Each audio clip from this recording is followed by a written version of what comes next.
Hey, welcome to You Had Me at Black. I'm Brittany Abrahams. Thank you to everyone for supporting our fundraising push at youhadmeatblack.com/100.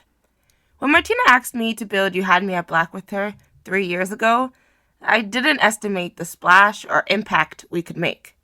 But just last week, one of our storytellers texted me to tell me that You Had Me at Black inspired her to make storytelling take precedence within her personal artistic vision, and inspired her to live more truthfully within her relationships. That is what you're supporting when you support You Had Me at Black. These stories are more than entertainment. They truly do change lives and encourage Black people to live more boldly. Our goal this week is 100 contributions of just $10. You can make yours at youhadmeatblack.com/100. Okay, let's get into this week's story. It comes from an anonymous storyteller. She's a mother racing against time and the system to get her kids back. Here's what happened. I want you to breathe all this in. You're listening to You Had Me at Black. Black. Right in the heart of the city. Black. Man, Black. listen, man. Black.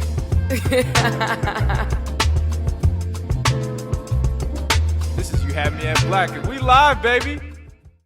I was fresh 19 by the time I had 2 kids, and I was just running from a really abusive situation that honestly almost cost me my life. And so when I finally broke free, I reached out for help for a program called Safe Families, where basically it's a way for people to get respite from their kids. And beginning of 2014, I met Karen and John, Caucasian older couple. They were social workers, and they were there to be respite and helpful to the family. So I got my first ever break from my kids.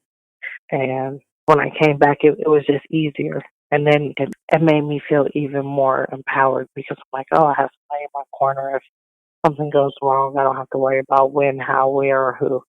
And so they ended up becoming my kids' grandparents because they fell in love with my kids, and my kids loved them as grandparents. And my kids' dads still weren't close, but we did communicate some so that he could see the girls. And we used Karen and John's relationship as a neutral meeting ground so that there wouldn't be any drama or interaction directly between us. And the kids can still have their dad. And my youngest, Nevaeh, at the time was 2.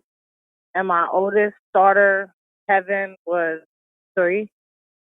My youngest daughter wanted to be a ballerina, and I put her in ballet classes.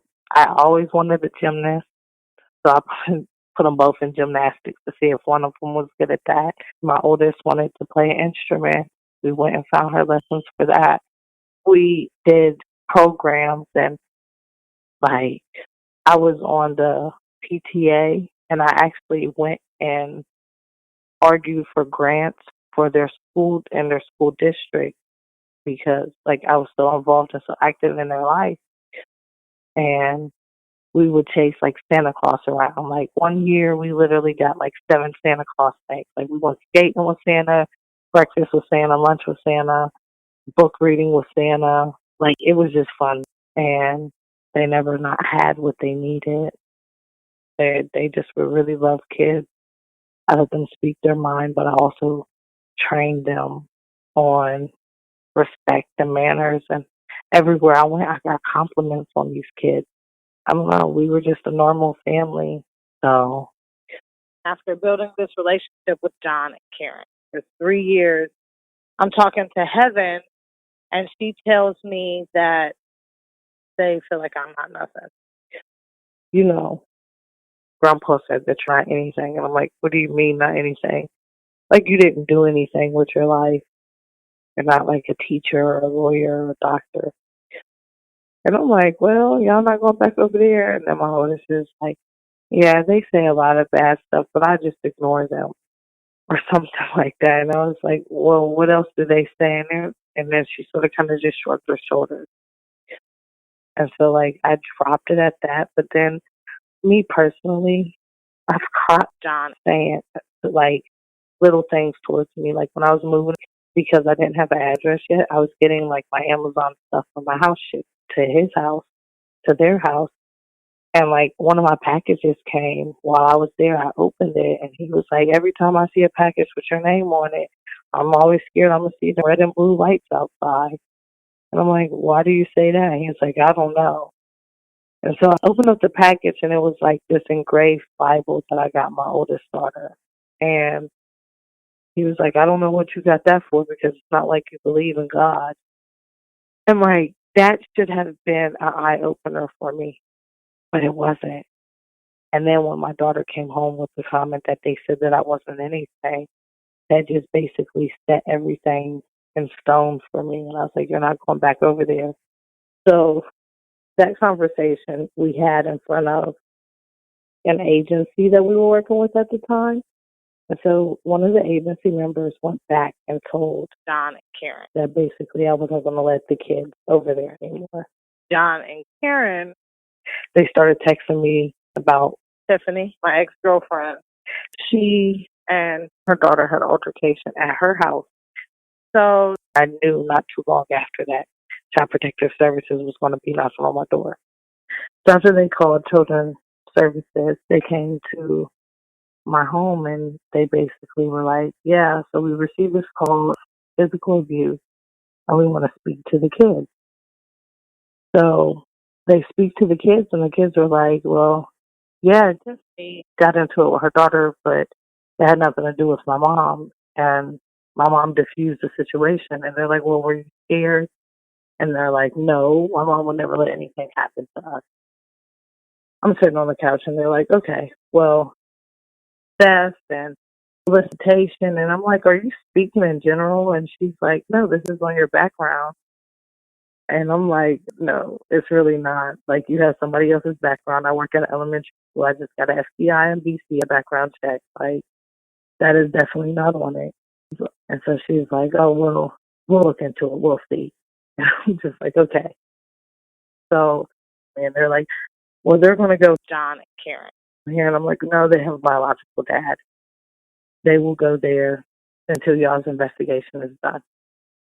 So they take the kids and they go to their dads. And I'm like, you know, after this 30 days, after everything is disproven, they'll be back home. I felt like I had nothing to hide. I opened my door. Well, 30 days go by, and we hear, like, literally no word from Child Protective Services.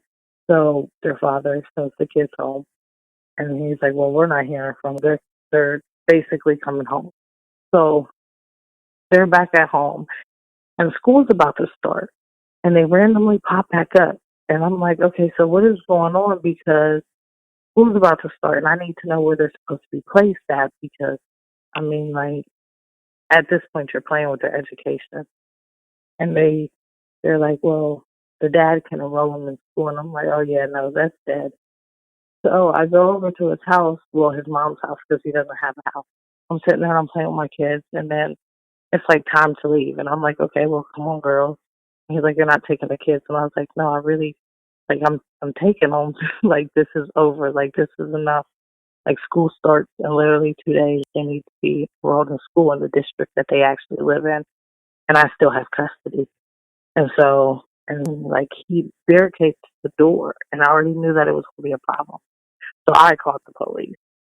And he, like, shoved me. And my first reaction was to defend myself. And I punched this 6-foot-tall, 300-pound man in the face.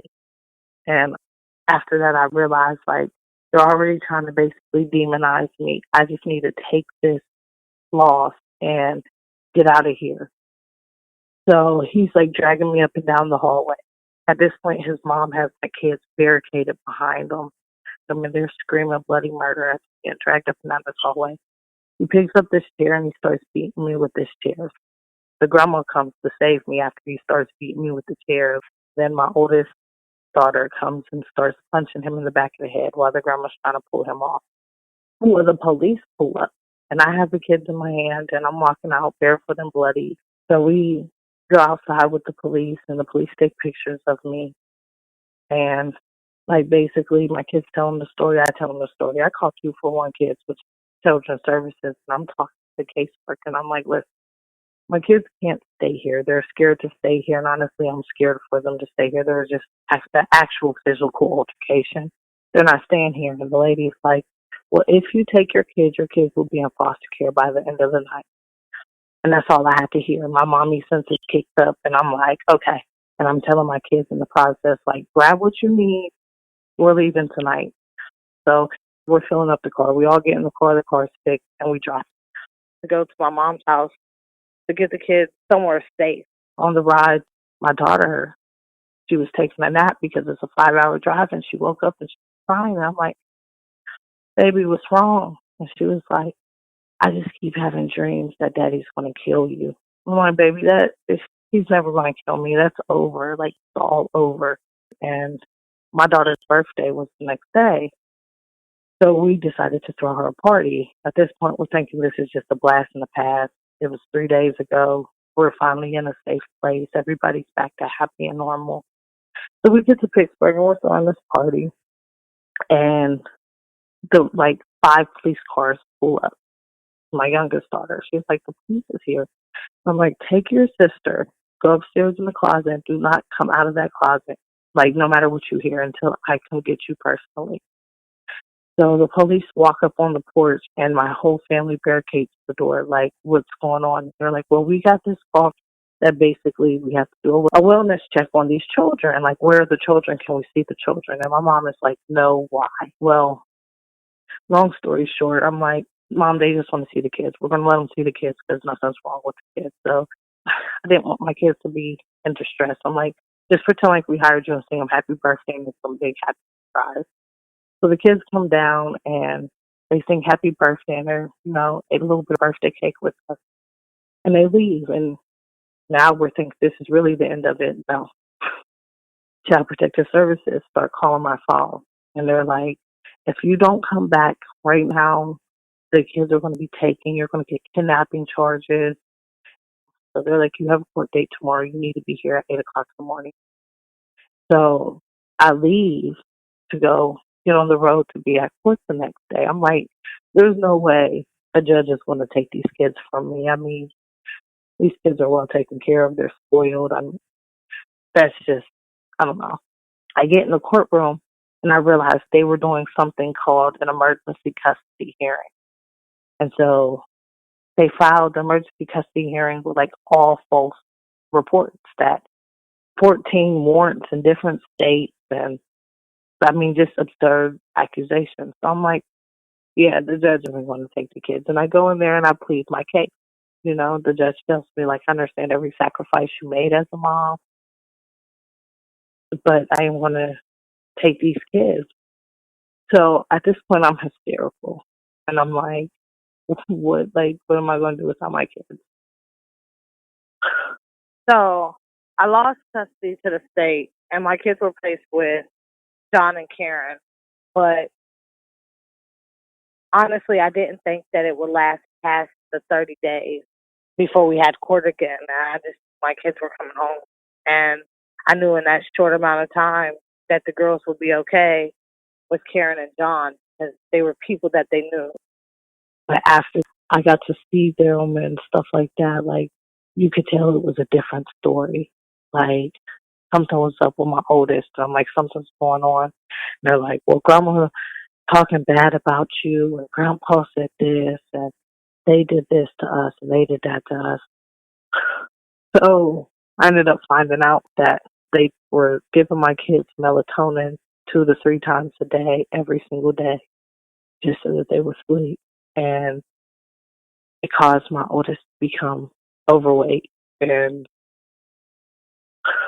she went through a really, really bad depression because she was dealing with a bully.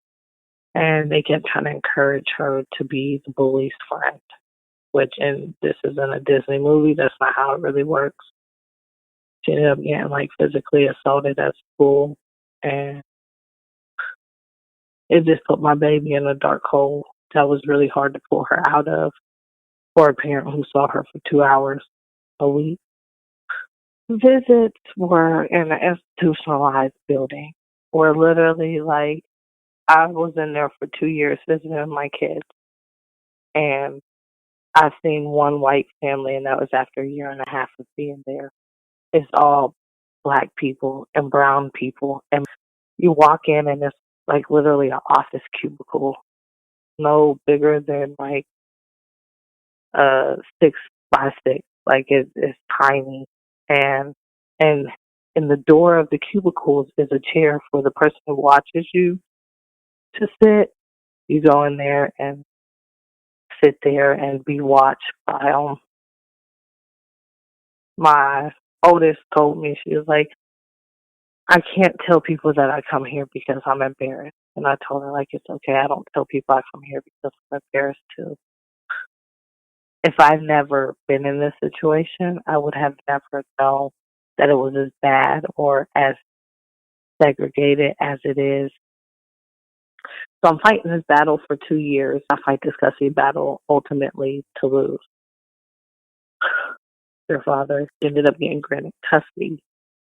So now I'm back fighting for permanent placement to go to me.